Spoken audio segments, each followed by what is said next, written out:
folks at home. Yeah, we Folks at home, originally started don't with let anybody else deceive you. Sorry, go ahead. Anybody who ever makes a podcast only does it for money, and clearly we're doing it for the same reason. People want to make money. So if you want to, you can just Venmo us like $50.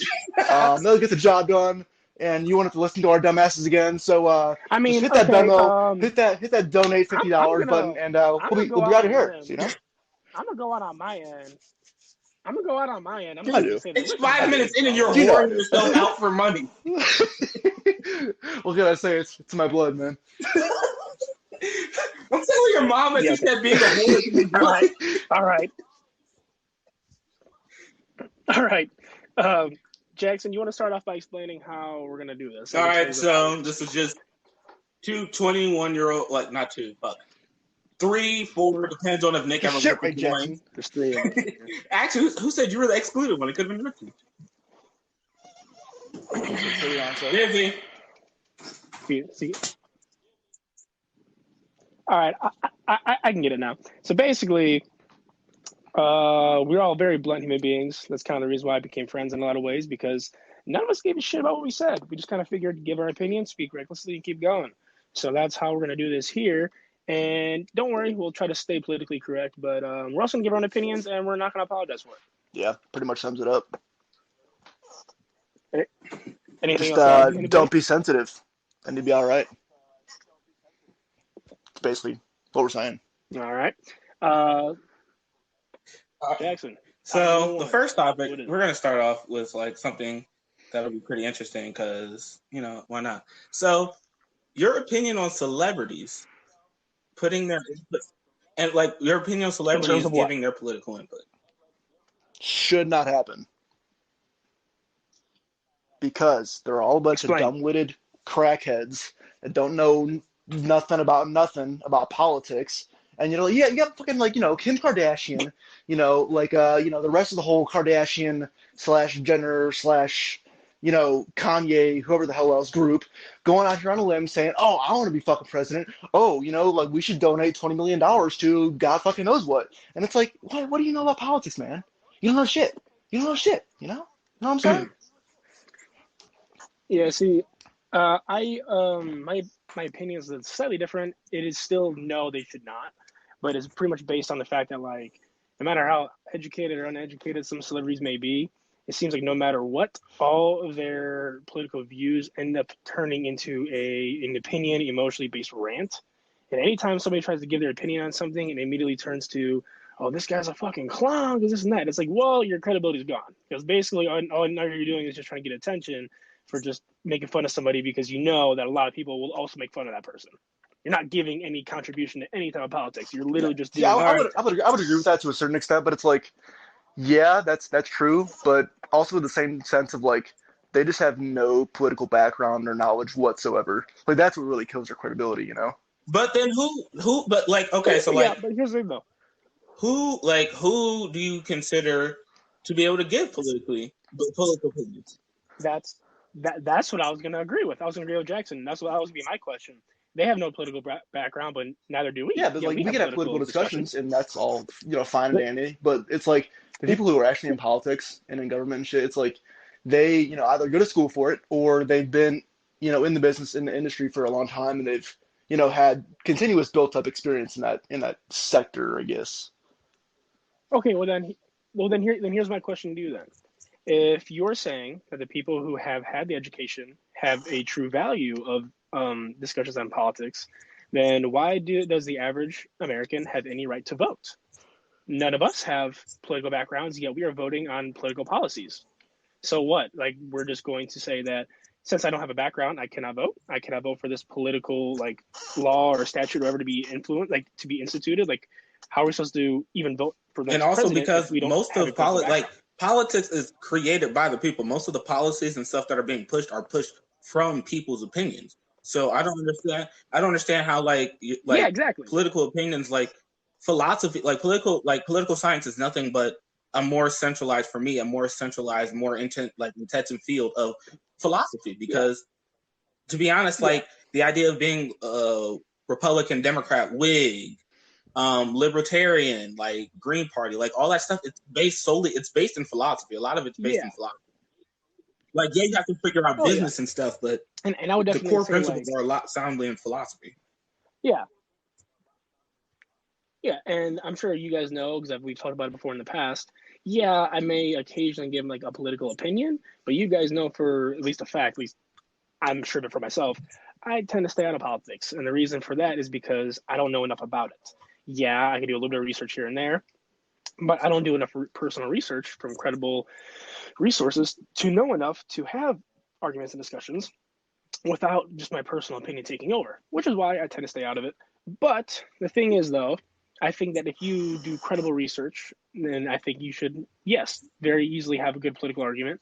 But if you're somebody who only watches Fox, or on the other end only watches CNN, you're going to have very, very And that's kind heavily of the reason, biased like, information on either sorry, side. go ahead, sorry, So my if bad. you are going to, I was gonna say, so if you're going to have like political discussions, whether you're an average human being or a celebrity, it must be researched. It must be based in research. And yes, there's been celebrities that have, but I think for a large part, it starts off good, they sound credible, and then they immediately side rail it into this guy's a fucking clown, this guy's this or that, and all of a sudden it's just based on just getting attention because they're just cussing a guy out But rather Yeah, than I mean that's focusing that's on kind the of the reason why I facts. want to stay out of like political disputes and stuff like that. When you were talking about you stay out of political conversations because you don't know enough about it yourself. I stick out of it because it's like you get those people that are like that are extremely biased, and you try to have a civilized conversation with them, and they just go off on a freaking tangent and just like ripping you a new one because you had a certain Oh view. yeah, It's ridiculous.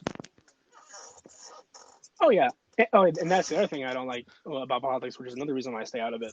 A big thing of politics is that yes, no matter what, if somebody is of a different like political view, for that basis alone, like if a Republican is arguing with a Democrat, you're not going to agree, which is fine. The whole point of politics is just to give your side. It's literally like those videos you see the guy that says, prove me wrong. It's pretty much all you're doing. You are open to information, you are discussing information. But if that other person ends up not agreeing, that's okay. But there are so many people out there that get so mad that you don't have their view that it ruins friendships, relationships, ruins everything. So it's just like, it's just not worth it, in my opinion. But going back to the whole aspect of celebrities, I think for the most part, because there are some that are educated, but for the most part, I do not think celebrities should have any I voice when it comes to genuinely think they should. politics. I think anybody that if like anybody that's a citizen in this country or like shit, if you can read and I feel like and you want to talk, you have the right to talk. Now you also have the right to open yourself up to be criticized and open yourself up for people to be able to rebuttal or talk about you say. And when you talk about people getting emotional, usually when it comes to politics, some people feel passionate. Like if they're talking about it, it's most likely because they feel a little bit more passionate about it than most things. Oh, no, the passionate is perfectly fine. I'm not arguing that that's not passionate, because if you have a very strong political view, go for it. You know, like you're very passionate about it, definitely. And I'm not talking about the aspect of being emotional. I mean, emotionally, attached to it or emotionally involved. My problem is, let's say Jackson, let's say you have a view that you feel very, very strongly for, and it just so happens that based on my opinion or my political views, I don't agree with you. Now, if we were having a discussion and then it ends with you cussing me No, out because I don't agree with you, I that's the disagree with problem I have. people cussing out and stuff because for me it's like I feel like like I understand you're Oh heated yeah. and emotional, you're passionate, I understand that, but once it resorts to personal attacks, that's when I go like sometimes it's funny to watch when people resort to personal attacks. It's like shit, that was actually a funny burn. It really is. Oh yeah, absolutely. It's entertaining, but like, trust me, Jackson, we're on the same page. Don't worry. I think that if anybody who everybody has a voice, everybody has a credible voice, but it's going to be like if you're going to have these discussions, be ready to have someone that has a different opinion. If you go in thinking these people will agree with me because I am right and that is that, that's just you being stubborn and not realizing, hey, we're all going to be different No, in and some way also or like another. when I like a because little bit. I when people talk about like should like celebrities be able to give their opinion. And I know a lot of people go like some people feel like no, you shouldn't. But like my question is because that's why I asked like which celebrity counts because there will be people who will be fans of Ben Shapiro, and Ben Shapiro is a very common person I know that I've read and like heard that will say so like talk about celebrities giving their opinions, but he's a celebrity. He has his own podcast. He has millions of followers, and Well, yeah. for the most part, like. Well, yeah, but that's what I was talking about. Like, yeah, if somebody listens to Ben Shapiro all the time, that's a one-sided view. that's why I said that, like, if you are going to have a credible voice on politics in terms of a discussion with somebody else willing to argue and discuss, it's like you have to have some knowledge in the sense that you are not totally one-sided in terms of bias. Like, yeah, if you're completely one-sided in terms of Republican or Democrat, that makes sense. But if you're a Republican arguing with a Democrat, then be open to the information. Doesn't have to agree with it. Just be open to hear it, not tune it out immediately. Yeah, I as think soon as it's you the have an biggest thing. opinion It's like that's just different being than open yours. to someone else's view. If you're not open, then you can't have a conversation at all. Oh yeah, and that's what I always try to do. At least when it comes to politics, like I know for a fact I have views that people disagree with, and that's completely fine. You can have whatever opinion you want, and if you feel strongly about it, again, power to you. But if my opinion is different, don't crucify me for it. They're like that. I feel like for me, like personally, like when people say they have their own opinions, like you, like for me, you can have your own political beliefs, but like especially like when it comes to like politics and like, or I'm a Republican or I'm a conservative or I'm a Democrat or I'm a liberal, it's like some of the policy. I feel like liberal, like because Yeah. people say like, because I know some people be like, I have my own opinion when it comes to like I have my own opinion when it comes to this, and it's like, yeah, you can have that opinion, but like sometimes I think when people get upset is because like, yeah, you can have that opinion, but like that opinion is about someone else's like personal life or livelihood. It's like you have an opinion about something, but that opinion can be a law that ends up somebody can't do something because. Okay. So like, give an example so we can go a little more deeper into it. We'll go with like abortion religion. Yeah, hot topics, but we'll go with like. But like we'll go with abortion religion. People said like it's my opinion, like something because I believe this, I don't believe people should have an abortion because that's your opinion. Yes, I understand that's your opinion. But then when it becomes you pushing an agenda to stop people from doing something because you believe in something that necessarily isn't like. When it comes to abortion, my whole thing is like, am I like I'm pro-choice, but am I like, yeah, like you should be able to get an abortion for like any reason whatsoever?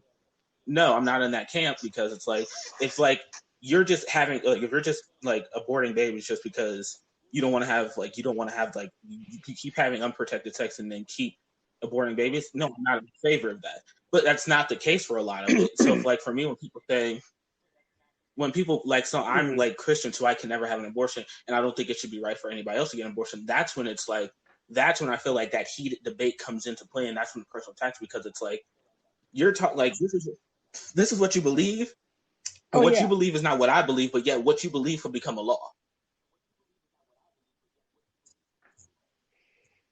Well, that's the whole point of like, the voice of the people in terms of like things getting voted in and people listening.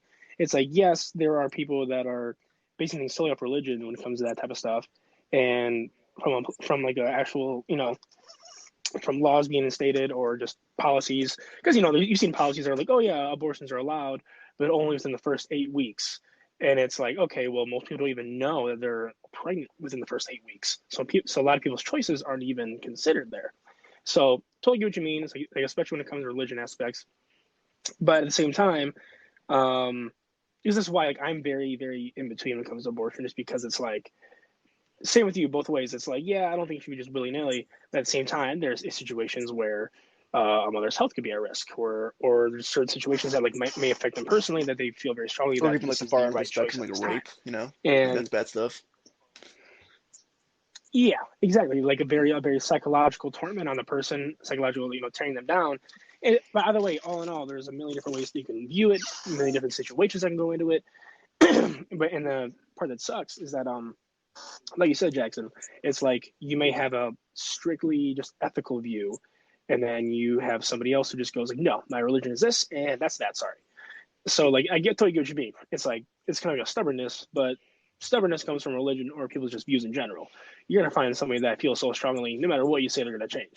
But which is just fine, as long as you're open to hearing information as a possibility. For me, it's like that's what I was saying. Like that's where I think like the argument, like when people like those arguments come, is because it's you like when people say, because people say I have this opinion. Yes, you can have this opinion, but like your opinion has an effect because your opinion is. Well, everybody voices an opinion. Like nothing people say in terms of like, for example, abortion. There is no one right or wrong answer. So everything that comes out of people's mouth is an opinion. And so everybody's opinion does have a huge effect in every single way possible. Like there's no way that somebody can there's no way a pro-choice can look at somebody who is pro-life and say, what I believe is fact, that's the way it is. And then somebody who's pro-life goes, well, no, but my view is this. And all you got to do is say, well, that's just your opinion. It's everybody's opinion. Opinions are on both sides. There is no undisputable fact on either side.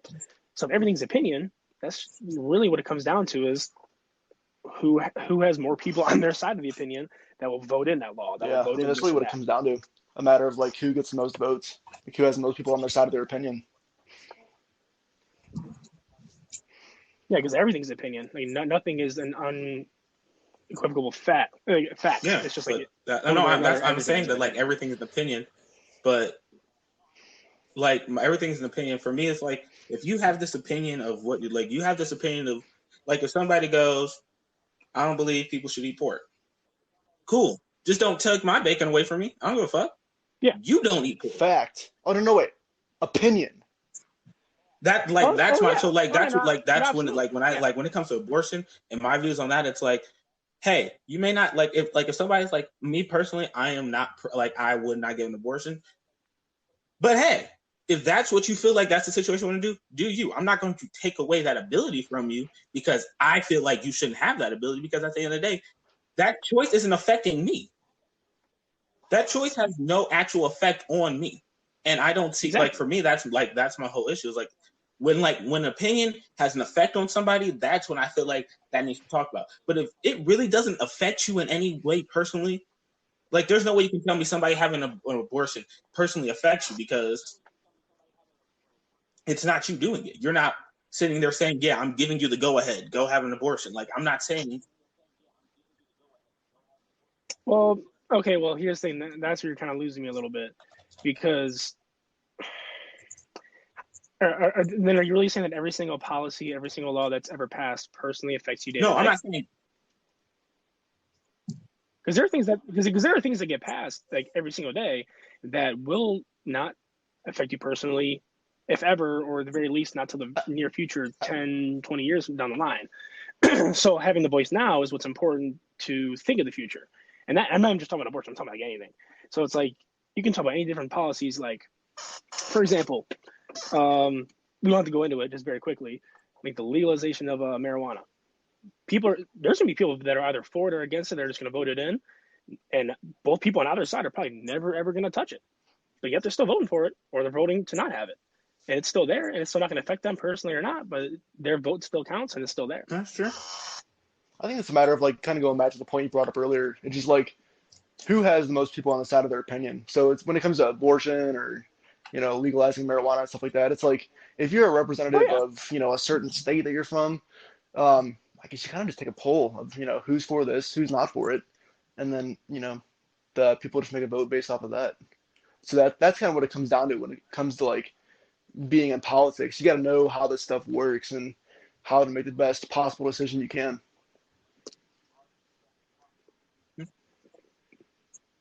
All right. So that was a pretty solid discussion. Not bad at all. Yeah. Do we want to move on to the next topic? Because that was about 20 minutes, right? What was next topic. What is it, Jackson? Let me pull up the list because, this is the new thing. I think the next one had to do with music this and cultural impact. I feel very, very personal about.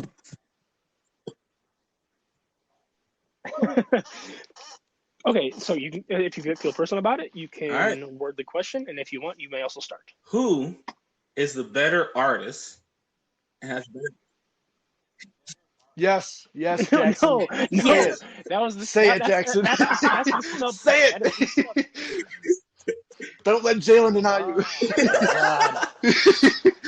Do it. Who's the better artist? Both of you. Drake or Childish Gambino? Lil Dicky. I hate you.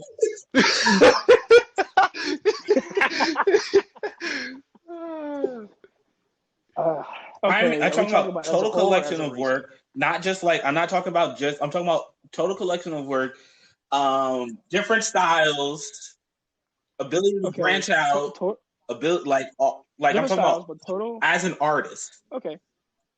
Total okay, as an artist, so that means we are not going to count in, for example, Childish Gambino's like a creative career music. or his producing career. It's only his music, correct? Okay, I'm gonna say as a whole, I'm going to say Drake because, I am basing that off of impact on society and impact on what he's done. He has surpassed so many different records. He has surpassed so many different aspects of music in terms of does he have like more number one hits than the Beatles now? Okay, yes, that's a very distinct impact. On top of that, it seems like he's always very prevalent in terms of being involved in music, while Childish Gambino, at least for the last, what, if you had to guess, 5 years or so, constantly contemplating whether he didn't need it anymore because of his other careers, which awesome for him. He's doing good in producing with Atlanta, which I still haven't watched, but I can't wait to start it. He's also, I think it's hilarious when it comes to comedy. Saw that in Community and in his stand-up. When it comes to music, he seems to have put that on like the back burner.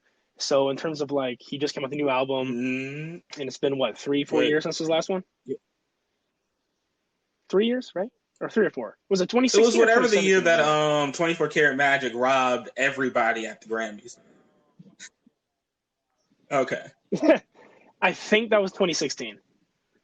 Okay, so yeah, 4 years. So there's been like large gaps in his span of music. So think about it. In the last 4 years, wild guess, how much music do you think that Drake came out with? At this point. Yeah.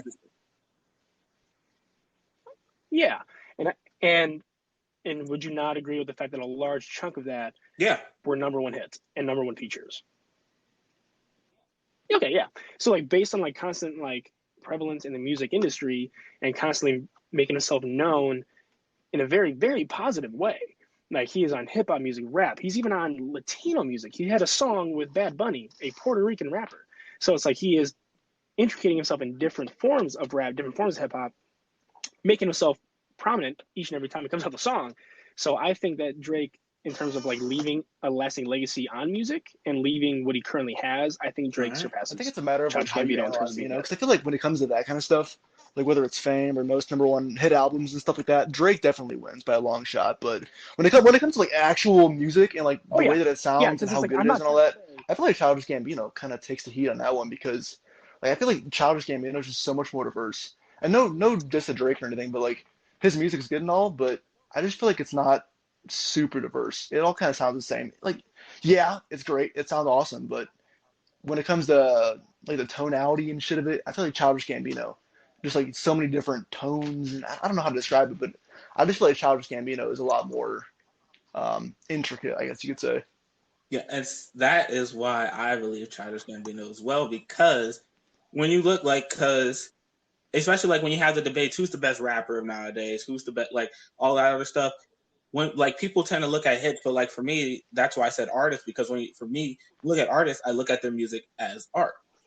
And artists, I feel like, are supposed to be able to branch out and be different and diverse. And when it comes to first of all, evolution of an artist and evolution of a story, evolution of their work. If you look at Childish Gambino when he started, from where he started to where he is, he started off as a rap. He started off as like basically a Little Dicky type of rapper where he's cracking jokes in his raps. And it's like, it's gotcha lyrics. It's like lyrics are like, you say something, it's like half the song is like, but then he says something like Tyler Creator kind of like aspect. Well, he'll say something in the song, you're like, what the fuck? But now you remember it because it was like, what the fuck kind of moment in the song. And he went from that to, then he started doing American Royalty, the mixtape, where that was him solidifying himself as like, I can actually rap. I can show you I can rap. And then you have Kawhi, you have Because of the Internet, you have a Wake Up, like you have all these different artists and like how he's done this. Like is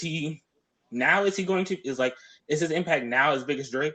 I don't believe so, but I think when you like look back on like artistry and everything else like that, I feel like people will give like, cause like even like when Atlanta like came out, I'm not including, I'm just saying when Atlanta came out, people started like going, oh, like this dude, like listen to his music, he performed at the Grammys and like singing live unedited, and you're like, holy shit, like he can actually sing too. And you're hearing all this and you're like, where has he been? And just like J. Cole though, but like that's J. Cole, because J. Cole said it best. He said, sorry, keep going. I can't. It was I think it was on the newest album he put out with the Rens of the Dreamers, and he was basically saying like, I don't do this for like. He's like, I don't be like when I rap, it's like I don't be going on doing the interviews and all this other stuff. But when I hop on this track, there's nobody that can like touch me when this comes out. When this comes out, I hop on this track. You can have all the hits you want, but I know as soon as I touch this track, I have like when I touch this track, I can make more magic out of this than you can. And that's what I think. Okay, but also real quick for his last album, though, I mean, I wasn't a huge fan of his last album. I don't think that was his actual last apparently. album. He just said that was a collection of work. But no, I wasn't a fan of it. Like I heard that, and I was like, this isn't really. This is good. Because honestly, like, at least for the first few, like I was wondering, like these are all just kind of like beats and and that's sounds. Like, and I like that. I heard and I was like, this is like I heard he dropped that, and I was like, oh, I can't wait till this like gets put up on an actual streaming platform so I can listen to it. And I heard and I was like, yeah, no, what the fuck? Like, what was you doing? But like at the same, like, look at like I went to like when you listen to Drake, what was it? Views, and I was like, yes, actually, no, like because I don't know where. Like, I'm gonna be honest, with Drake for me, like. I still like Drake can put out a hit song and he has some cold verses and he has some cold songs. But some of the stuff that he raps about for me is just like you turned into this like the Drake that we know, the Drake that like you could like if you stay true to who you are, you can't be on SNL talking about sensitive shit and then talking about how you gonna have hitters come out because I don't believe that from you. I can't. yeah, I will agree with that a little bit because I always make trigger fun of fingers from the Twitter fingers. I forget what song it's in, but the little trigger fingers. I'm like, dude, you were a handicapped kid in Degrassi. What do you? But like, okay, but also like, in turn, kind of goes with your argument of evolution of the person. He started out as just some kid on Degrassi, and then he was in the Young Money, a musical group. Now he's like, on his own. Still technically part of Young Money, but still does more on his own. He also has his own record label. He's also has won 40 major music awards. And he's been nominated for like over 150 awards. And it's like that staggering amount of like recognition for stuff that he has done also proves himself more to be I'm not higher level. When I say like I'm talking about as an artist he has evolved as well. But I feel like part of his evolution isn't him. Like I feel like he's still acting because when like you listen to Take Care, like if you listen to Take Care, but you're also, like let me ask you one thing. Listen to Take Care and then listen to listen to Scorpion. You go, ain't no way somebody who wrote Marvin's Room is also the person writing Scorpion because for me it's like these dudes are categorically like. They're different. You can be like I understand the music industry. You can become like stuff like life can harden you and stuff, but the level of degree and difficulty that Drake has changed, it's like it seems fake. It seems like he's being this tough guy persona, but he's not. And I was like, dude, he's. Well, wouldn't you consider that some of their personas, like in any artist, is based on what entertainment wants? For example, like he's seeing this whole persona is working for obvious reasons based on making it money. And the same aspect of Childish Gambino, would you not say that some of his persona is based on what blew up? For example, This Is America. That whole entire not only song but the video was insanely analyzed on so many levels because it was just deemed as genius. And I love the video, love the song, and it was very, very good. But that, in a sense, kind of gave Childish Gambino this whole wave of persona of like, okay, he's a very woke, definitive rapper who is very descriptive, very intricate. And it's like, would you not say that he tried to strictly follow that by being a little more, I don't even know, focusing all his energy towards that section? Like, yeah, it could be true, but it's like he's only sticking to that because what people see him as. Because when he put out This Is America, because I have to bring Atlanta into this, if you watch the season of Atlanta before that, he had like throughout his career, he has always talked about commentary about stuff. Like he always says stuff about that. Like throughout his raps, throughout everything, he like that has been a consistent theme throughout it. Like he just had the platform now to be able to publish that And like, cause like he had that, like he has the director and like the person that he's been working with for all his music videos for like the longest. No, Like, I totally get what you guys are saying, but it's like, I feel like it's, in the sense, yeah, you gotta stick to who you are as a person, like, not be this fake, two-faced piece of shit or whatever. But at the same time, I know that in music, a lot of times it's super popular to make these things called like concept albums, I think they're called. So it's like you can actually like totally deviate from who you are as a person and all this shit, and literally just imagine like this fake world, and then just do his whole album based off of that. So that might be what he's doing a lot of the times. He might just be making a bunch of concept Yeah. albums. Yeah. Yeah. And also, I think we should be like this whole entire conversation. We should be basing, there's no quality over quantity or quantity over quality. It should definitely be based on both quality and quantity, for obvious reasons. So I do have a question. Do you think it's a little harder to potentially compare them two together just based on the amount they've put out? I'm not saying that makes Drake better. I'm just saying, would you think it'd be hard to compare the two of them specifically based on like the amount that Drake has put out versus Childish Gambino? I think when you like, for me, like when you look at that, you like go quality over, like you like when you like Drake has by far a wider catalog of music. Yeah, like he's been got what in Young Money since what, like 2006? Yeah. As I said, I wasn't basing it solely on quantity. I was just saying that like somebody who's been part of a musical group for the past 15 years, and I think he started before Drake. Gambino been involved in music. Okay, I'm sorry. I meant like I want to say the first time he actually got recognized for his albums, it would have been the Camp EP. That's when he got major. Camp, I want to say. Okay. When did that come out? Okay. Well, so even like right there, like being in the spotlight, Drake has like a 5-year advantage.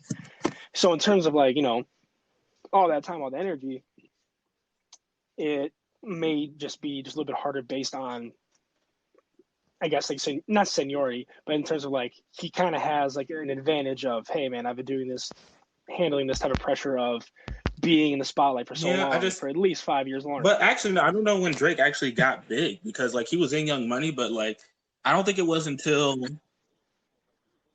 because I want to say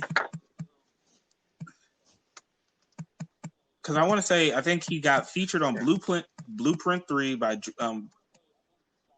Jay-Z. And like Jay-Z was helping out Lil Wayne and like giving Drake like so Drake can get features and stuff.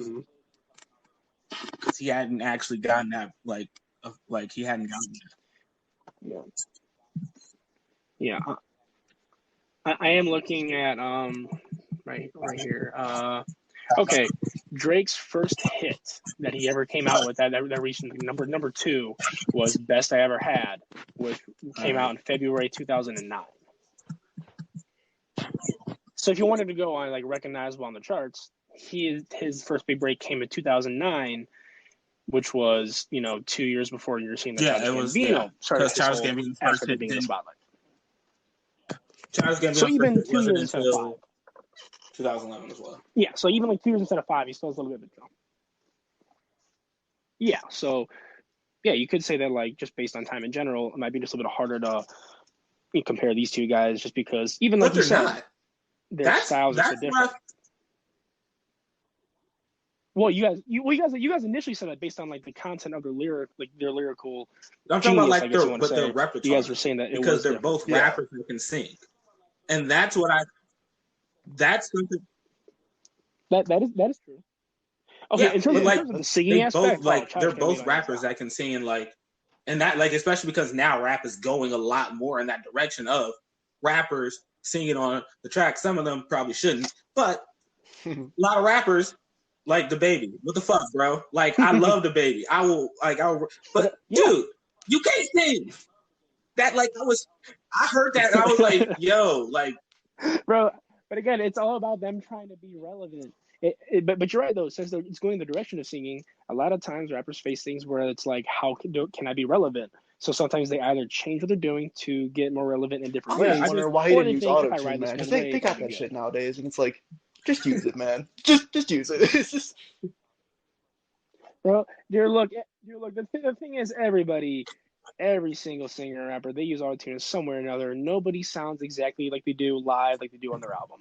I'm not saying it's 100% fake, because yes, I mean, Gambino's proved that on many occasions that he can actually sing in person. But I'm just saying, in general, you know, they're all going to use some help occasionally. So I wouldn't necessarily base it on honesty. But yeah, you're right, baby. No, Use some I help, just, bro. but Like, I saw something on Twitter. It was like, yeah, y'all told the baby to follow up. Now look what happened. It should have took your 26th remix. but like, shoot. that's what, like, but like, I think if we're going to compare the two artists, I would compare their top albums. And when you, and then also, but then I realized we also run into that same issue of, is it quality or quantity? Because Drake's top albums have a lot of unit sales because he also has a lot more fans than Childish Gambino. Because Childish Gambino was never that mainstream artist. Well, like, yeah, but see that might be a deciding factor as well. Well, that's the problem too, because that's like saying immediately you're saying, well, Drake has a lot more fans. So if you're based on number of fans, how much you're recognized, that could also be another step for Drake, just because he has more. I think it's because, but like established fame, more of established. Drake following. has better fans, like he has more fans, but I think Drake has more fans because of who Drake had coming up. Like, you don't like Childish Gambino, like for the most part, like Childish Gambino, like he was with Rockefeller. And he had a record with Rockefeller, but he didn't have like Lil Wayne telling Jay-Z, yo, get him an album.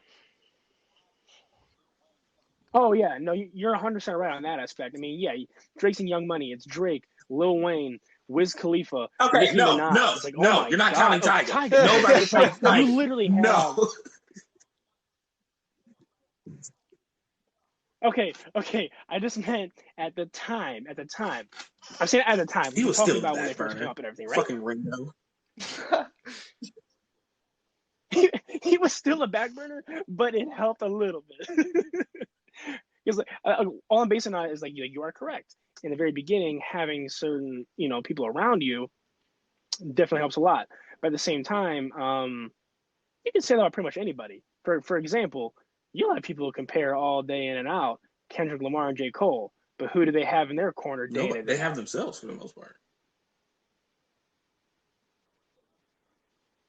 No, man. You don't know who brought them up originally? Pretty sure it was. Wait a second, because there was a definitive person for both of them. I know because I used to listen to like J. Cole.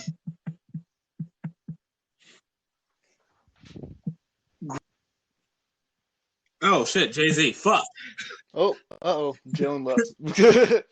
Oh wow. No. Okay, so Jay-Z was J. Cole's mentor. Since Jalen left, I'll look this up. Damn, yeah. Oh yeah, I don't know. He was on Blueprint 3. He actually had the hottest verse on Blueprint. Yeah, I'm gonna be honest. I don't really know, but I got no clue about half the shit, man. Dr. Dre, god damn, whoa, shit, damn. I'm not gonna lie, they actually did have some. No, so Kendrick Lamar had Dr. Dre backing him. Damn, Dr. Dre really know how to pickle. Gotta respect that man's talent level. Yeah, so I'm gonna say, yeah, so Jay-Z was backing J. Cole, and Dr. Dre was backing Kendrick Lamar. I just think. Hey, I have no idea what happened there. It just kicked me out. Yeah, I was wondering where you went, man. Yeah, I thought that was like a whole thing for all of us because I was in the middle of talking and it just goes disconnected. Sorry. I'm like, what?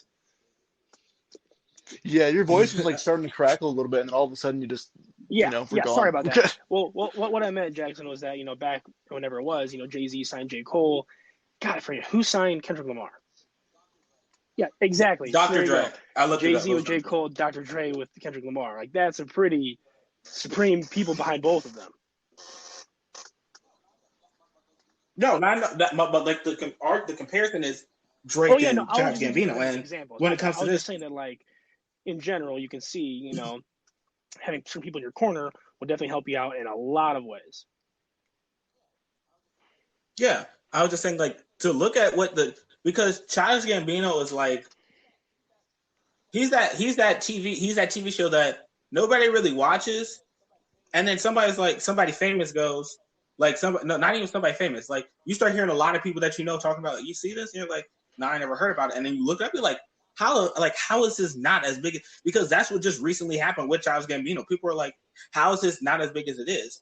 But now because he doesn't put out as much music as he does, like as he used to, it's like, well, yeah, but also a very good he's thing like, for himself, he's which already was made amazing for himself, was he literally said, I don't need music anymore, which for him, good for him, man. He's doing great with producing comedy. Keep doing what you're doing.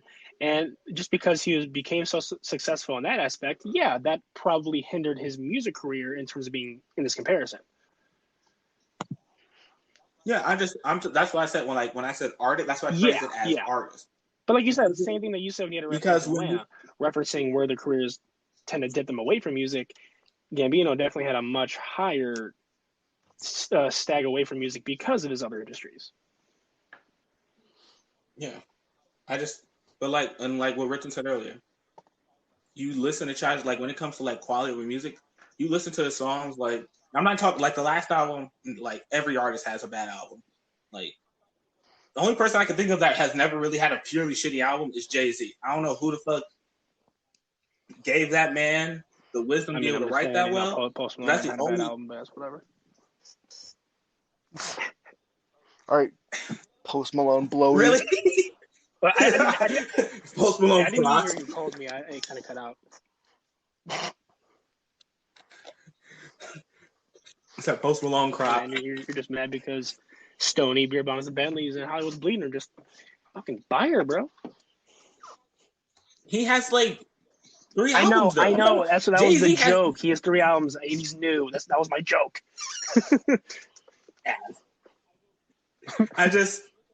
But when you look at listen to, if you like go to Because of the Internet, because that's probably the album that people most know about Childish Gambino. Because of the Internet, that's when people really. Is that the one that has a picture of his face in the front, kind of red in the background? Yeah, I love that. Yeah.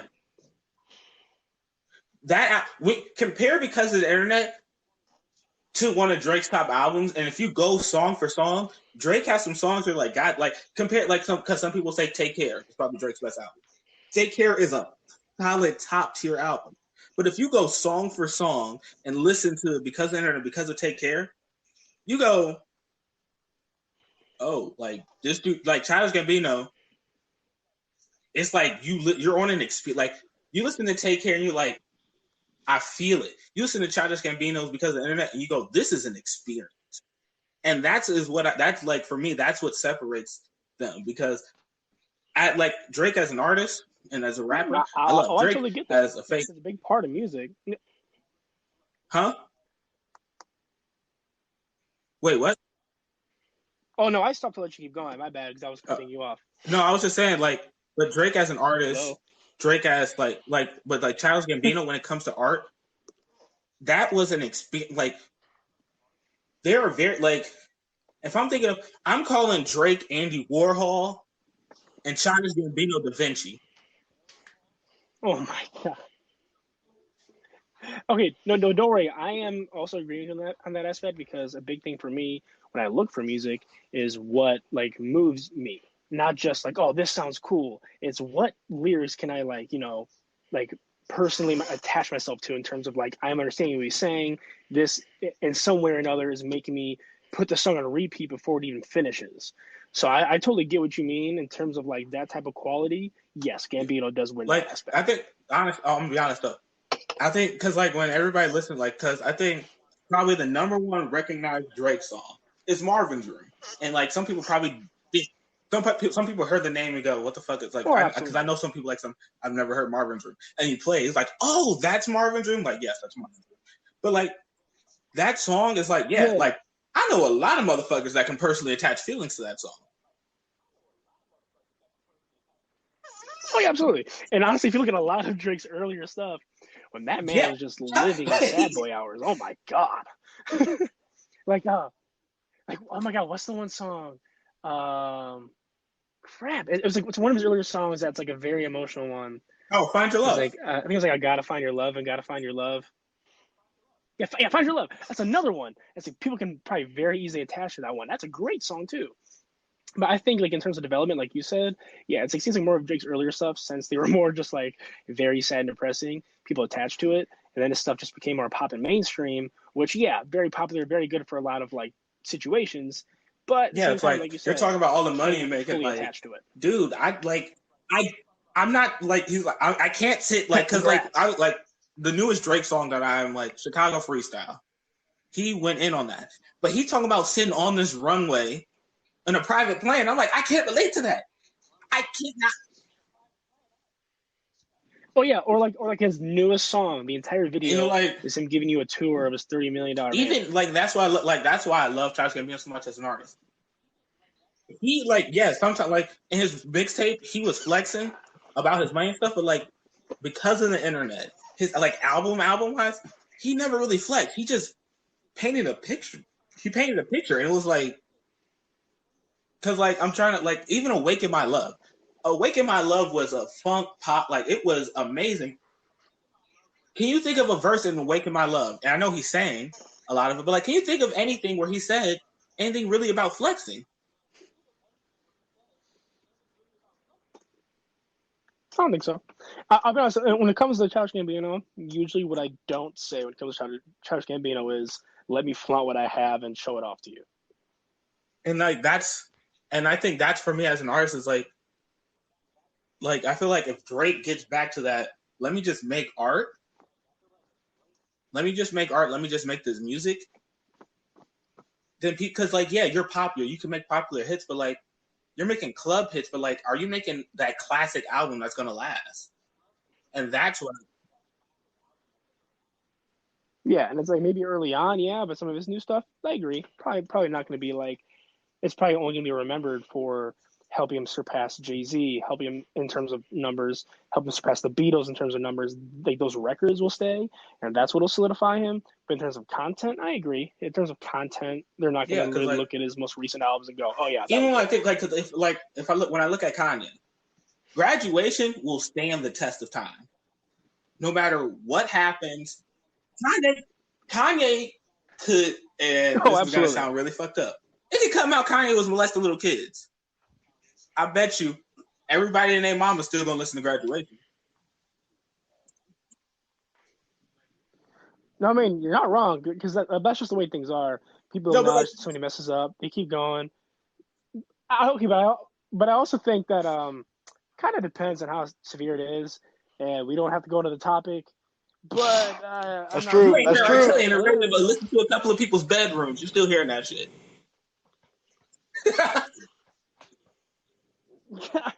I guess. I'm just saying, like, you know, it depends on how severe. You're saying I'm hearing a bunch of R. Kelly songs. R. Kelly's produced and written a lot of songs too. He's featured on a gospel song. You know that? Yeah.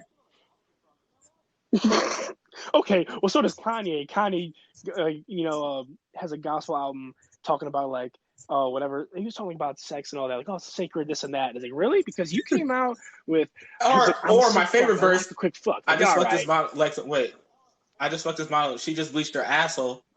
I'm gonna feel like an asshole. Like this Kanye that made the album Yeezus. You got a gospel album? Calm down. Like. But then again, like I said, every single rapper goes on current trends. They know what people will latch on to. Like, for example, half of the reason Scorpion for Drake became so popular is because he had what's the name of the I know what you're talking about. It's not nonsense. And actually, I was probably one. Yeah. Oh, Emotionless. Yeah. Emotionless. Half the reason why that album became so popular was because of his beef, where his I just want to point out. I just want to give props to Pusha T on that because strategically, that was like a Genghis Khan war strategy. That man is an evil genius when it comes to beef.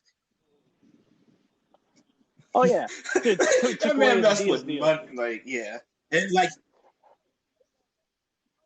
What if that was more funny too? Takes away his Adidas deal, and then Drake has the nerve on Travis Scott's song to go checks over stripes. Shut up! You were about to have a deal with them. You were about to have a deal with them. Like that's You're just mad because you don't got. Yeah, Drake got body. That like I don't care what. Like, you know, Drake still heard about that because he's still making subliminal dishes. And Pusha T is really like, oh, he is. I want Pusha T to just come out and be like, you talking too much shit. I'm gonna release it. Like, because he said this was the warning. He told Drake this was the warning, bro. I still love him. You think I got into a beef without having information? That's true. It's just like, you think that I won't get. That's funny because we think the same way. It's like, if we're gonna get a beef, it's like, dude, you know what I could say right now. That's literally what he's saying too. He's like, dude, watch yourself. He's like, remember what you told me 4 years ago with that porn star? Yeah, no. This actually makes it worse. This dude is so evil. He got it from Drake's best friend. Pusha T said, your best friend was pillow talking with a girl that I know, and that's how I know this information. Oh, God. And that, he almost destroyed a friendship. Hey, look, nobody, the friend talk about like the balls. And oh yeah, no, that man. Nobody beats 50 Cent. Nobody beats him. I'll be honest. You know he said some shit. He's an asshole. He's an asshole. But he was probably held at gunpoint, the gun to his mouth. He was like, "I'll blow your tongue out." He was like, "That's what I told your mother."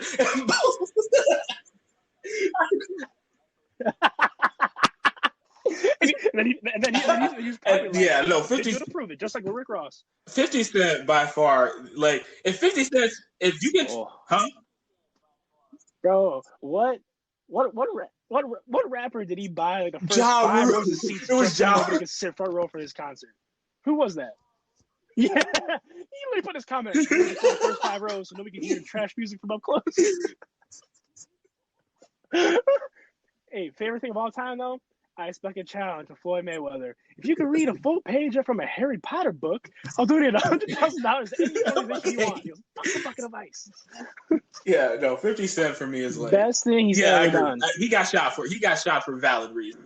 He said something. And also the only guy. Oh yeah. And also the only guy with the balls enough to take a swing at Floyd Mayweather. He missed. Mayweather. You can't get him wrong for that. I would have just loved to see that video of him like taking a swing and Floyd just like. Whoop, it was probably like that Muhammad Ali video that's out there where he's just in the corner ducking and shit and just shakes his shoulder like.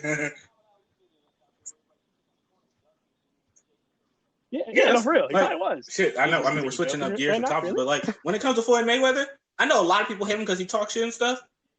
And I don't think he can punch hard, but that dude can box. Like when it comes to like. Floyd Mayweather is that cousin so of Plankton. Sounds like somebody was voting for Pacquiao.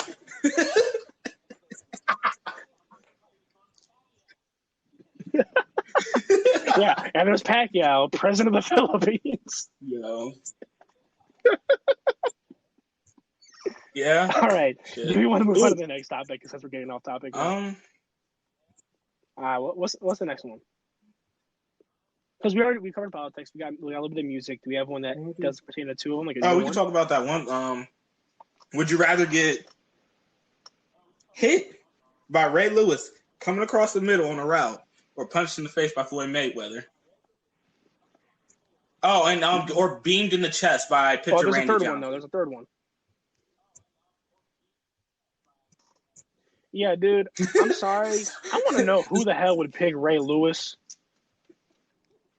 Like, you're out of here. Hey, listen, I'm going to be honest, though. If it was only between the Ray Lewis one and the pitcher at the baseball coming to your ribs, I would 100% pick Ray Lewis. Because one, like, 100-mile-an-hour fucking rock coming right at your ribs, like, that impact is so centralized versus, like, Ray Lewis. Like, it's a hard-ass hit, but it's spread out over your whole body, you know? Yeah. At least because you know what, if Johnny Knoxville can put on some pads, take a hit from a defensive I actually don't know because shit, that nigga might stab me. Ray Lewis. Okay, and also a big thing for me too was that yes, it's Floyd Mayweather, but in the same talk of him, he is so good because he's so defensive. So in terms of his hit and how hard it is, because I don't think that dude has that many knockouts, and he's in lightweight division. He's not an actual like heavyweight. Now if like Deontay Wilder or Tyson Fury, they're like, take a punch for them. I'm like, nah, Ray Lewis, I'm about to run a slant route. Take my head off. I'm not taking a hit from those two.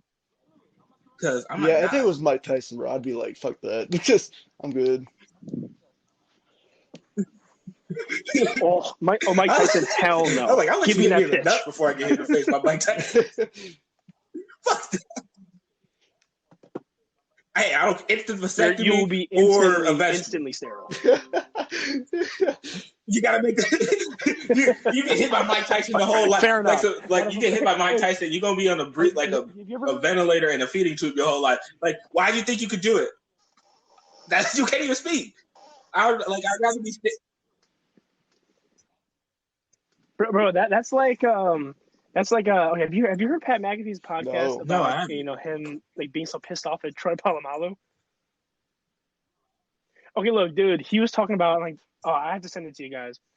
He went on like a 10-minute rant about how like Pat McAfee had his time to shine in one of these games where like if they're ever inside a 10-yard line and on the left hash and it's 4th down, they will fake a field goal and then him being the punter holding the snap, he runs for a touchdown. And he said it's 100% works every time. But they're playing the Steelers. They go do the count, and everybody's like, oh, let's fucking go. And then he said, Troy fucking Polamalu bounces his little ass over to the gap he's supposed to run into. He's like, why are you there right now? Why'd you do that? And he said he straight up yelled out, we are kicking it. He said they kicked it, and his coach was like, "Hey, good job. What did I see? That's a Polamalu, bro. He literally tackle me, pick me up, and take me to the other end zone for a touchdown." But the funny thing was like at the end of all that, they like then asked him, "Okay, well, what about Ed Reed?" And he was like, "Are you kidding me?" He goes, "That's E.D. Reed, boy." He goes, "You think that I could take a hit from Ed Reed?" He goes, no, I was saying that Trey Polamalu, Ed Reed would shake yours off the life. So like if you put like I'd say Ed Reed, honestly. Ray Lewis or Ed Reed. Yeah, because they're both like fucking freight trains when it comes to hitting, but I feel like Ed Reed is a DB or whatever the hell he is. Like that versus like a linebacker who's at least 50 pounds heavier. Yeah, but think about it. Think about it though. Think about it. Ray Lewis, who's 50 pounds heavier, yeah, doesn't have as much speed, hits you, hurts kind of like a truck hit you, okay? But it hurts like a truck, you go down, kind of stings. Ed Reed sprinting at you as if he's on a blitz. That's like a Ferrari whacking your ass, okay? I'd rather take like a slow like all right, that's a good point. Hitting me than a Ferrari going 80 miles an hour. Especially because like it's a slant across the middle, so. If anything, Ray Lewis is getting like 5 yard sprint. He's getting a 5-yard sprint. A slant across the middle with Ed Reed coming down, that's a 10-yard sprint. Yeah, at least. Yeah, that's true. Hell no. That's true. I'd rather return my ACL. No. Fuck that. For the 3rd time? That's some brutal stuff. Yeah. We want to get on that? How about this? All right, now we can switch gears a little bit because we talked about a lot of different stuff. But how about this? We haven't talked about ourselves enough. So how about in a very good way, or at least funny, we talk about our most favorite. We used to piss each other off. Where we wanted to literally kill each other. Yeah, that's good. That was only one person. There was only one person that threatened to kill us, and he's not in the club. Berlin.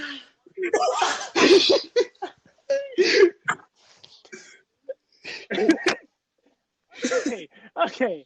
We are going to leave murder allegations out of this, and okay, I'm gonna have to say. Man, what is my favorite moment? How we never fucking had anything against you. Man. Yo, okay, that is not my most favorite moment, but that should be acknowledged. Part of our friendship that we have, just for everybody that, doesn't know, we like to insult each other. It's just part of the game. We all make fun of each other. We all insult each other. But at the end of the day, once it's over, like me and Jackson, me and you, we get into the banter all the time in our group text. And Ritson will come in going, "Whoa, guys!" Or we'll turn around and start blowing, like we'll just start blowing down on Ritson. He's like, "Who the fuck did you say? Where did this come from, man?" Yeah. Exactly. Like we know that no matter what we say, we know we don't mean a single bit of it. But that was the main part of it in high school. lunch table. Actually, that is my favorite moment. Not that specific moment. My favorite moment in general, my memory is lunch with you guys because that's what I looked forward to. Just all of our laughing jokes, shit talk. But specifically, we had one day in high school where we're all making fun of each other, and for some reason, it just got kind of quiet and stopped. And I remember Jackson looked at me, and Jackson goes, "Jalen, it's real funny how I remember that day too because I was sitting there like, because I was like, because a lot, especially in high school, a lot of the shit like was coming down on me, and I'm just sitting here like I'm taking a lot of shit, and then I realized because like it would stop, and then Jalen would say some shit and instigate it. I will commemorate you though. I will commemorate you though, Jackson. You did take the most, but you also definitely like the thickest skin in terms of like you didn't care. You took it, you kept going. So applaud to you. But yeah, you're right. Like I was a very big instigator because I knew how to push each and every one of your buttons. And so like I would like say an insult to Jackson, and then I would look at Ritson, tell him something to say, and you would just rail in. And that's what.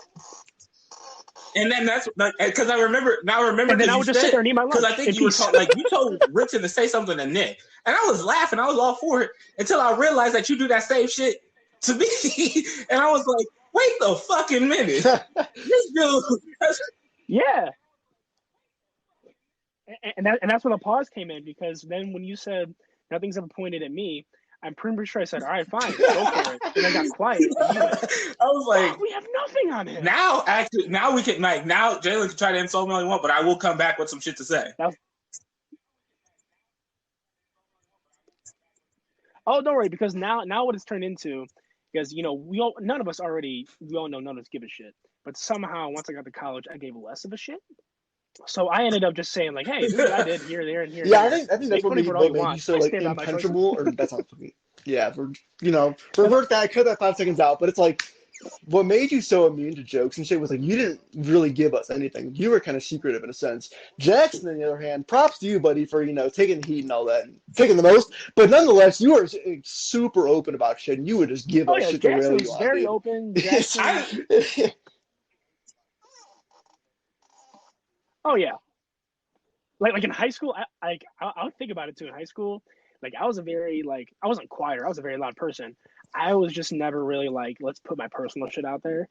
So because of that, it was just like, hey, you know what? Let's just join in on the fun. But then Jackson on the other end, not even just by our friend group, from our whole graduating class, his most popular nickname, not the freshman year one, but the one that developed, is the struggle.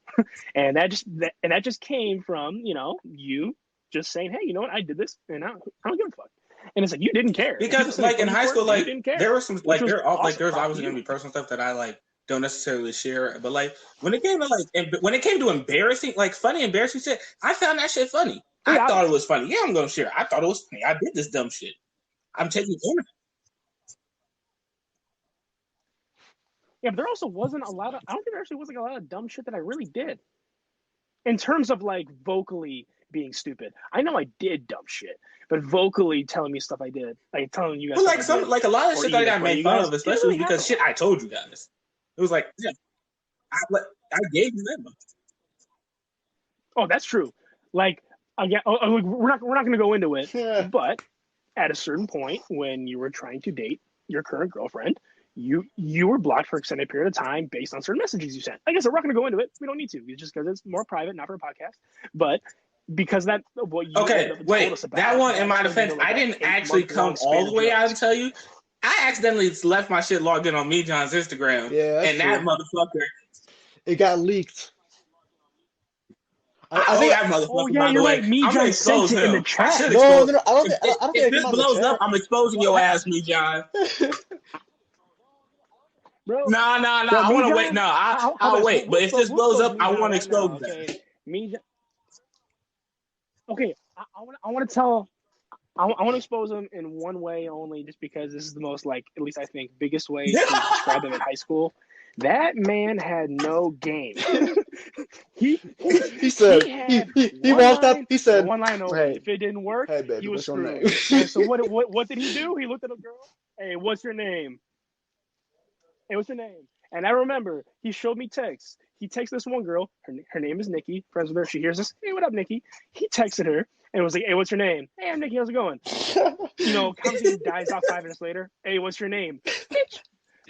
Oh shit! I mean, he didn't exactly have the physical, stature to help his game out either. The kid was like a 5'1" beanpole. Well, I didn't either. Mika was light-skinned with a high face, so he could pull that off. The issue was. Okay, I think anybody does. Also, to be fair, I think we all look better now than we did in high school. I had no hair. I had no hair. Jackson looked like a Nickelodeon show from our early childhood, won't be named. And then Ritson also looked like a cartoon character from That's not what I looked like, show right? with I know what you're talking about. But I thought you meant the other one, the dog. You know what I'm saying? Not Stewie, but one from. All right, whatever. Sorry, we won't name it. Dog. No, I don't actually. The old one with the walker. Wait, now I gotta know. The old one with the walker and the little old creepy ass dog. It always Herbert, the pervert. Yeah, dude. I know Herbert, but supposedly, bro. I didn't do shit. Fucking all years. Oh, look at fucking Herbert. Dude. Okay, you did it. I will say that. Okay, you did not intentionally. My ass, like bro. Him. What do I? The I way see you a fucking car parallel parking on the side of the street, and it's literally, it's literally. You know what? Fine, I'm not gonna say story. But I gotta ask, bro. When I say he was going back and forth at least 100 times, I mean at least 100. It was back, forth, back, forth. I was like, oh, this dude's a fucking idiot. Look at the way he's parallel parking. Yeah. Richard, no, I'm not about to let. Wait. So the next question is, so you're telling me, you're telling me the whole they time, were walking like 100 times out, those girls just don't No, Jalen, because I was there and I was the one that called him out on it. I remember vividly. Richard, I sat and watched your ass there, and then I followed your eye. You was not focused on that car. You know what? Speaking of that day, though, that actually probably was one of the happiest moments of your guys' lives. Oh, yeah. Fucking that day, I was server fucking waiter. Yeah. Yeah. So if anybody else knows, that day, since we're all from Cleveland, we went to Little Italy Festival. They were hanging out. I met up with them later, but I was working at a restaurant, and then I walk out of the main area. I'm just going to an average table, and all I hear is Jack in the back, Jalen, come give me my pizza, bitch. And I had to walk over. He also, let's be honest, you didn't fully say that. You said some ignorant shit when it's like, I think you said I'm going to spit on our. You said you're going to spit on our fucking pizza or something. You're going to take it a while. But you were saying like your customer service was subpar. Your customer service was Popeye's level. I was expecting Chick-fil-A, and I got Popeyes. Yeah, you got a whole fucking 5-cent tip because of it, buddy.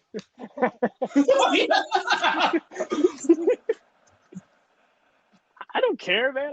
Bro, hey, you want to do that 5 cents? I threw it back at you as you walked out the door. And actually, you guys don't know this, but then I served the next table. They didn't know that I needed. Hey, you know what? Look for this, man. You get shitty customer service. 5 cents is what you get.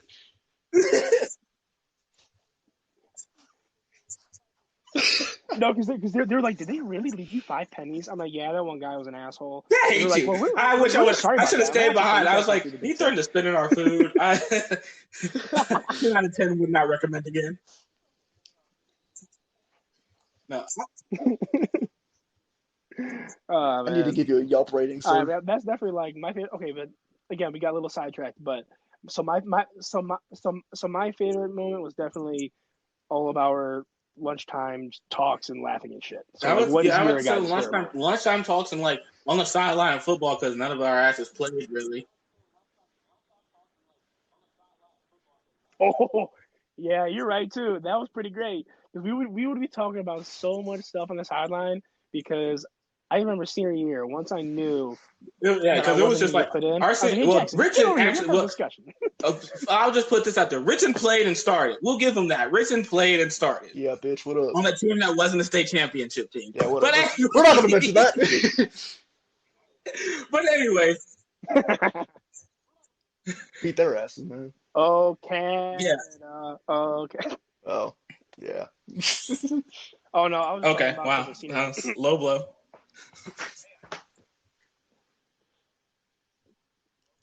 My Yeah, I know. Hey, I didn't meme! mention any names. Didn't mention what happened. Nobody listening doesn't know what happened. Now they do. Fuck, I don't know, man. Honestly, just like All right, Richard, what is your favorite? fucking around, you know? Like school was literally a 24/7 just prank session. So you literally be, we probably shouldn't name the shit we pulled in our teachers, but you know, Oh. This is a also lot true. of inconsiderate shit, but it was fun, you know? That is also true.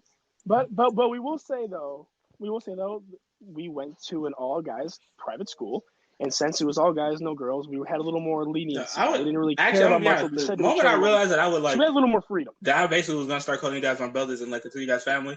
We were at Richard's old house in Strongsville, and Jalen found that black plastic knife Oh, Jesus and Christ. started going around trying to stab us. And I realized that moment that when I didn't actually punch him in the face for almost stabbing me with a black plastic knife, I was like, damn, I must have to love this dude or something, because on a regular day, I would have beat your ass. I thought about that. I was like, dude, I have to, like, you have to be like one of my best friends for you to be able to get away with that shit. Because I was like, this dude physically beat us. Jalen was one of the most aggressive motherfuckers ever back then. And He literally my defense, shot us with even though I airsoft tried, guns, it would never stabbed us with God knows whatever he could find, almost killed us Imagine several Joe times. Jackson. Imagine Joe Jackson, but as a friend. Whoa, time out. Time out. Time out. I did not stab you guys ever. Well, Do not not bleeding, lie but on it was this like, you podcast. know, There with was never a time spoons where I and, you stabbed you know, when you were bleeding. makeshift Okay? shivs and shit. Yeah. You Apparently actually you stabbed it us is. with a spoon. What are you talking about? What is this prison? Literally, I think we took it because I think I said something like we took it, we hit the knife, and you had like a plastic spoon or some shit, and we're trying to come around and shake us. And shanked the fuck out of us to the point where the head off the spoon broke off. I don't think so. All right, Joe Jackson, No, calm down. but You're fine. Hey, but did you die? Hey, okay, look. Now let's switch gears from the best Well, I moment almost killed you, Jalen. to each of us saying the worst. That was a good time.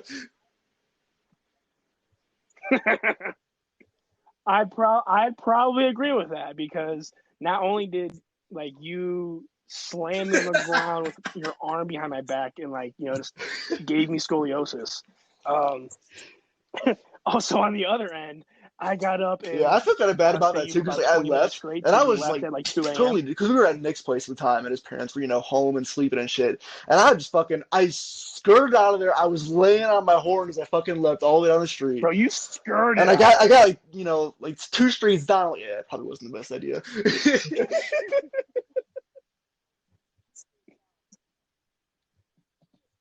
Bro, like when you left, like after you left, that was the one moment I was like, Didn't What was it? it even about? I this forget might what have it was been the one about, moment I too. went too far.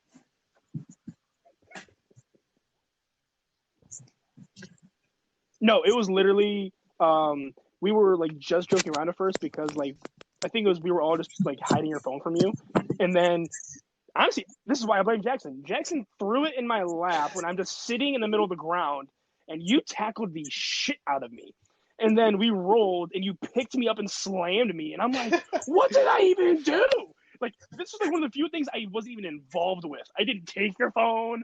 I didn't pass it around. Jackson just went, It was back I to think aggressive. I was just so annoyed that like my I phone don't was even getting know. thrown I had around $1 for such a million long time. I was in like, my you know what? Fuck this. I'm just gonna take this shit. I tackled you and. But that's probably why I just got so annoyed, because it was There's like, this is the one time only I did two nothing. I did times. There was absolutely 2 times nothing. where And I here was. I am with my One of back them, to actually, three one of the different times I was angles. angry, I wasn't even mad at you guys. I almost punched Logan's. I was about to whip Logan Cypher's ass. Yeah, because he took my phone. First of all, I don't know who this remember kid that. is. That was after State's junior year, right? Oh yeah. Yeah, that's like it wasn't even in the room. Bro, He was he took hiding your that shit in phone, he public took your like shoes, view, and was hiding and that's in when I was like, hallways down the hall. He was just placing shit all around the hotel, bro. I It had was to nuts. take deep. I was like really taking deep breaths because I almost beat that dude ass in the hotel. That was the one time I was like, that was one of the times I was like, all right, I need to calm myself down. Second time was when you threw that football across the gym and it clapped my balls, and I almost. Oh shit! The freshman year, that ball was we're in a basketball court. This ball is half flat, and I go, "Hey Jackson, catch!" I hit this thing sideways, so it went like a frisbee. We would have fought if I wasn't in so much pain. Like, dude, I went to the ground, and crying. in between the time period that it took for the pain to go away and for me to like actually be able to get up and walk, I was like, it's not even worth it anymore. Like, that's how I was. I'm pretty sure I came to try to like make. I came to like try to make you feel better in the same way Kevin Hart's dad did. Like, almost lost like, yeah, that was the one time I was like, because like that was that moment. Like I was angry, but I was like, it hurt so much. Like when you get that time where you get hurt and like the adrenaline kicks and you can get up. It was way past that point. Adrenaline wasn't gonna help me get up. I was down. That was worst thing. There was that time Nick threatened to kill me. Oh yeah, was it the dog cage incident? Was it that one? Oh. Yeah, we were literally just making hand that movements. was the Italian hand movements. Because look, I remember. Okay, again, for context of the podcast, one of the things we did to make fun of each other in a very non-racist way, we were making fun of each other's like ethnicities in a very small way that was not racist. It was just more so playful. But we did this to everybody. But when it got to our friend Nick got a little annoyed. So he said, all right, we'll all stop. Jackson said, nah, let's take it on for about 30 more minutes during practice. So Jackson was doing the stereotypical hand movements you might see an Italian person make. But he was doing it when Nick was talking to like a coach or another player. Nick's just getting water. Yeah, no, this is why I want to like give my 2 cents. This is why I said no to like not letting up. Because like every time like I would get made fun of or something, nobody was like, "Oh, let's let up on Jackson." So I was like, "No, I'm not going easy on it." Like nobody ever stepped in and was like, so I was like, "No, you're gonna take this. You're gonna take it like a man." He did not take it like a man. He threatened to kill me. I think it was an overreaction on his part. He got a little heated, buddy. I was like, and I'm sitting there because I know it's serious. Like I know he's seriously like mad, but I'm sitting there like.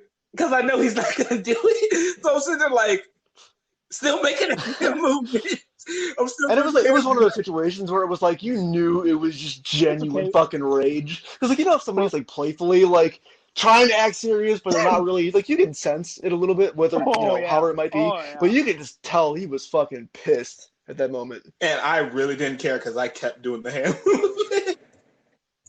Oh, yeah. And one of these days, I hate you guys. Guy as a guest star to tell his side. Mamma mia! Hey, time to revisiting that was the Mamma Mia story. I have no regrets that day because I have no regrets that because, and also because like that's what I always found this fun because no, of course not.